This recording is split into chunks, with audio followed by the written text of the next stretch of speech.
बहुत लंबा टेन्योर, बड़ा लंबा काम आपने मोदी जी के साथ किया है।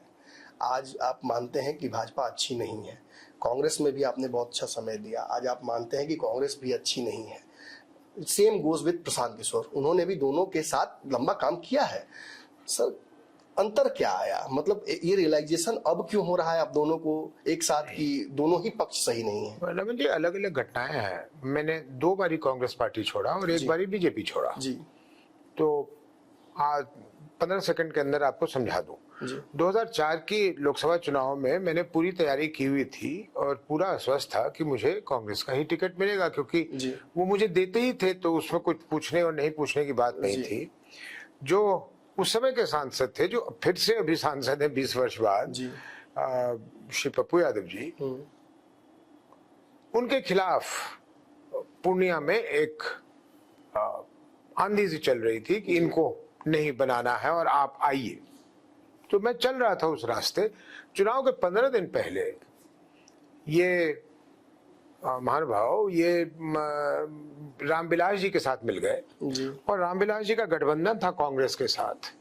इसलिए ये संशय मेरे मन में आना स्वाभाविक था कि जब गठबंधन के अब सांसद हो गए पूर्णिया से, तो हो सकता है कि मेरे टिकट में कोई गड़बड़ी हो। तो मैंने कांग्रेस वालों से बात करने की कोशिश की, उन्होंने कोई स्पष्ट जवाब नहीं दिया। मुझे उससे संतुष्टि नहीं हुई। तो मैंने ऐलान कर दिया कि मैं निर्दलीय लड़ूंगा। और फिर आदरणीय स्वर्गीय अटल बिहारी वाजपेयी जी ने, जो देश के प्रधानमंत्री थे, उन्होंने एक संवाद भेजा कि आप आके मुझसे मिलिए। मैं गया उनसे मिलने। तो इधर उधर की बात करने के बाद, नाश्ता कराने के बाद उन्होंने पूछा कि आप निर्दलीय लड़ रहे हैं? मैंने कहा हाँ। तो अब देखिए उन लोगों की महानता, मैं कहूंगा।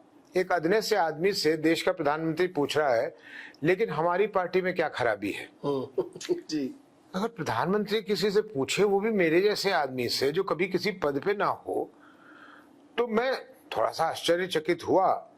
लेकिन मैंने फिर भी उनसे समय मांगा और 3 दिन में अपने लोगों से पूछकर, तो मेरे यहाँ बहुत सारे अल्पसंख्यक, तो उन्होंने कहा साहब हमें तो आपसे मतलब है, आप जहां से लड़िए, बीजेपी से लड़िए, जहां से लड़िए। तो मैं बीजेपी से लड़ा, जीता।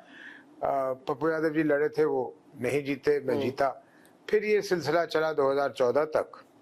2012 में मैंने नीतीश जी के खिलाफ, अपने ही एनडीए में ही रहते हुए, मैंने उनके इस व्यवस्था के खिलाफ एक बहुत बड़ी प्रदर्शन किया था, वेदना प्रदर्शन।